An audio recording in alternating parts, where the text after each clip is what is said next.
Well, hey gang, Daryl Davis coming here to talk about designing a life worth smiling about. So I want to talk to you about making other people feel welcome in your life, making other people feel good. So 4th of July, my family and I, we go down to Bristol, Rhode Island to watch a 3-hour parade. Now I happen to be in Rhode Island for something else, and so we made it happen 4th of July. Anyway, so we're down there, and Bristol, Rhode Island it's got its own reputation for being the first place, one of the first places anyway, where we celebrated 4th of July. And so they got this 3-hour parade. So me and my family were looking for a spot to sit down. We find this nice, beautiful house with a curb, and there's all these chairs in front of this house. I'm not exaggerating, at least 20 or 30. So I find out who the owner is, and the guy's name is Joe. And Joe's sitting there. I said, "Boy, Joe, you got a lot of chairs here." And he said, "Well, when you've been doing this for 26 years, you know a few people." Well, anyway, I asked Joe if it was okay if my family and I grabbed, not a chair, just a little grass spot on the curb by the street. Of course, sure. As a matter of fact, he offered us water. He asked where we're from, New York, and how long, and ba-ba-ba-ba. But here's the best part about Joe. So Joe was making us feel welcome. So the parade starts. The beginning part of the parade is a couple of state troopers on a motorcycle.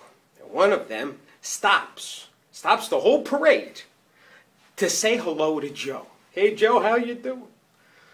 Then after the cop car, then there's a congressman or something, and he comes over to Joe to shake his hand, and "How you doing, Joe?" "Very good." Then the next person comes. I should have recorded this. I thought it was going to stop.